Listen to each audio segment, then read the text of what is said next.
Assalamualaikum warahmatullahi wabarakatuh. Sahabat beriman, kiamat adalah hari yang merupakan ketentuan Allah yang pasti akan terjadi. Meskipun kita wajib percaya pada hari kiamat tersebut, namun tidak ada yang tahu kapan akhir zaman akan datang. Bahkan seorang nabi dan rasul pun tidak mengetahuinya. Begitu juga dengan malaikat, makhluk yang paling dekat dengan Allah. Allah berfirman, segala sesuatu pasti binasa kecuali wajahnya. Segala keputusan menjadi wewenang dan hanya kepadanya kamu dikembalikan.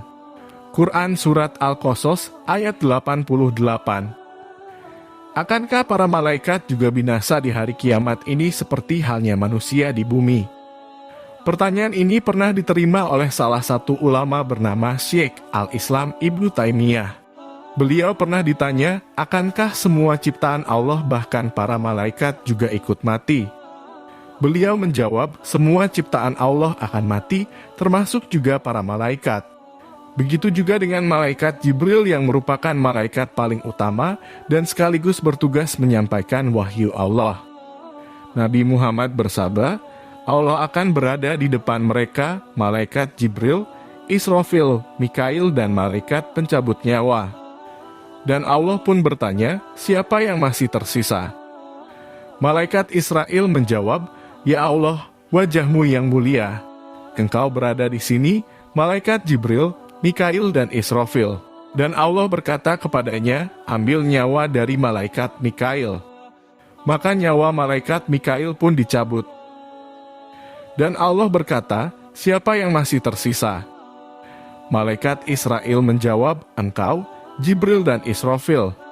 Maka Allah memerintahkannya untuk mencabut nyawa malaikat Israfil, kemudian giliran malaikat Jibril. Malaikat Jibril sampai tersungkur dan sayapnya terlepas sambil memuji nama Allah.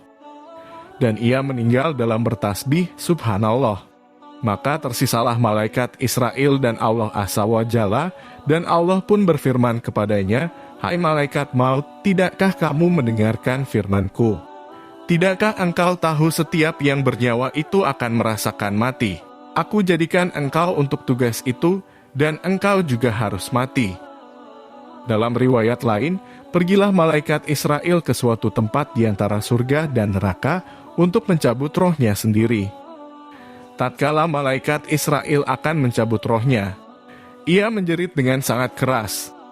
Lantas ia berkata, kalaulah aku tahu bagaimana sakitnya roh dicabut, maka aku sudah barang tentu akan mencabut roh orang-orang mukmin dengan cara yang paling lembut sekali.